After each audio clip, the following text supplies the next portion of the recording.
ऐसी सुंदर श्रीमद् भागवत कथा गंगा में प्रवेश करने जा रहे हैं और ये हमारा परम सौभाग्य है, क्योंकि कई जन्मों के बड़े भाग मानुष तन पावा। ये गोस्वामी तुलसीदास जी महाराज ने लिखा कि ये मानव जीवन दुर्लभो मानुषो देही। ये मानव जीवन कैसा है? दुर्लभ है। इस मानव शरीर को प्राप्त करने के लिए देवता भी तरसते हैं कि भगवान हमें ये मानव जीवन क्यों नहीं मिला। श्रीमद् भागवत में बड़ी प्यारी कथा आती है कि ये मानव जीवन को इतना ज्यादा महत्वता क्यों प्रदान की। अतः ऐसा नहीं कि ये मानव जीवन बड़भागी ही है। पूज्यपाद तुलसीदास जी महाराज ने एक जगह और लिखा है, मानव वो मनुष्य बड़भागी है जिसने मानव जीवन धारण किया। इसका मतलब तो जितने चराचर में मानव हैं वो सब बड़भागी हैं और है भी, परंतु सुनो उमाते लोग अभागी, हरि तजी हो ही विषय अनुरागी। बोले महाराज बड़भागी तो सब हैं, लेकिन ये बड़भागी अभागियों में कब बदल जाते हैं। ऐसा नहीं कि हमने मानव जीवन हमने कथा में सुन लिया, गोस्वामी जी महाराज की रामचरितमानस को पढ़ लिया कि हम तो बड़भागी हैं, अरे मानव जीवन पा लिया, इससे बड़ा सौभाग्य और कहाँ मिल सकता है। लेकिन ये मानव जीवन बड़भागी तो बहुत है, परंतु हम अपने कर्म के द्वारा अपने हाथों से खुद इसका निर्माण अभागे के रूप में करते थे। क्योंकि जब हम भगवान की चर्चा कानों से सुनते हैं तो जो जीव भगवान के चरणार विंदों से अलग हो जाता, हट जाता है और इस संसार सागर में भटक जाता है। रहना गलत नहीं है, गृहस्थ जीवन सबसे श्रेष्ठ है। इसीलिए जो गृहस्थ हैं, हम लोग भी गृहस्थ से ही हैं। गृहस्थ में रहना बुरा नहीं है, पाप नहीं है, लेकिन गृहस्थ बन करके फिर उस जंजाल में फंस के भगवान को भुला देना, ये सबसे बड़ा पाप है। एक एग्जाम्पल सुनेंगे आप सभी लोग। एक बार एक राजा था एक गांव में। अब आप करही के राजा ही समझ लीजिए, होंगे कभी किसी युगों में यहाँ पर। तो राजा साहब ने गांव में एक घोषणा कराई, कल हमारे यहाँ पर चांदी के और लोहे के भंडारे खोले जाएंगे, खजाने खोले जाएंगे और जितने भी लोग हैं आए, जितना जो लूटना चाहे, जितना जो अपना भर के ले जाना चाहे तो वही ले जाओ। तो राजा ने जैसे ये घोषणा कराई तो सारे नगरवासी ग्रामवासी सब दौड़े दौड़े गए कि तो फ्री फ्रेंड का मिल रहा है, जितना लूट पाओ तो लूटो। अब जब वहां गए तो एक भंडारा तो चांदी का खुला था और एक लोहे का खुला था। अच्छा आप बताओ, अगर आपको कहीं चांदी और लोहे के खजाने खोल दिए जाएं तो सबसे पहले क्या उठाओगे? क्या उठाओगे? चांदी।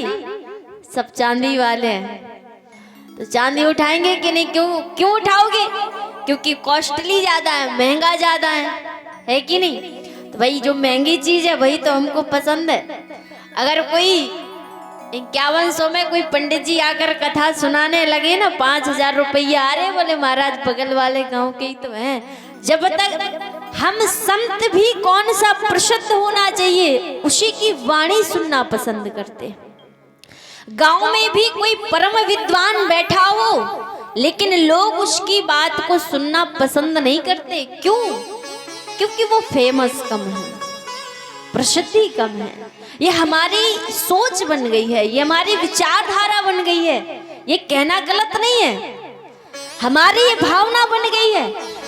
संत भी वही पसंद करना चाहते हैं जो देश विदेश में, हमारे राज्य में भी कथा करे, दूसरे राज्यों में भी कथा करे, उसको हम ज्यादा सुनना पसंद करते हैं। तो बोले महाराज महंगी चीज ज्यादा अच्छी लगती है। तो महंगे के चक्कर में सबने चांदी तो उठा उठा के भर भर के ले गए अपने अपने घर। और जैसे घर पे पहुंचे तो राजा ने कहा, महाराज अब जो पीछे रह गए थे बेचारे खेती किसानी के काम में फंसे, जब तक वो आए तब तक चांदी समाप्त हो गया। तो बेचारों ने कहा, भैया कुछ ना मिलने से अच्छा है कि खाली हाथ लौटेंगे, सच्चा है लोहा ही उठा लो। तो बेचारे लोहा उठा उठा करके चल पड़े। अब राजा ने कहा, जितने लोगों ने लोहा उठाया है प्रातः काल फिर मेरे पास आ जाएंगे, जो और जितना जितना लोहा लेकर गए वो अपना साथ में लेके आए। तो अब जो चांदी लेके गए थे वो दिमाग लगाने लगे कि भाई हमें क्यों नहीं बुलाया, ये लोहा उठा कर गए इनको क्यों बुलाया।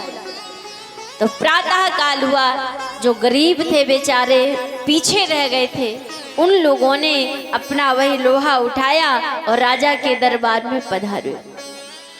तो राजा के दरबार में आए तो राजा के पास एक पारसमणि थी। क्या थी? पारसमणि। तो जानते ही होंगे उसका क्या प्रभाव है। पारसमणि को लोहे से टच करा दो, स्पर्श करा दो तो क्या बन जाता है? सोना बन जाता है। अब जो चांदी उठा कर गए थे सो माथा पीटने लगे। और आप सब तो चांदी वाले थे ना, सब चांदी उठा के जाने वाले थे। जितने चांदी उठा के गए थे सब माथा पीटने लगे, अरे महाराज हम तो चांदी लेके रह गए, ये तो बताओ धनवान बन गए, जितना लोहा उठाया सब सोना बन गया। और वो जानते हैं वो चांदी उठाने वाले वास्तव में कौन थे? वो थे देवता। कौन थे? देवता। लोहा उठाने वाले हम गरीब मनुष्य थे, मानव थे।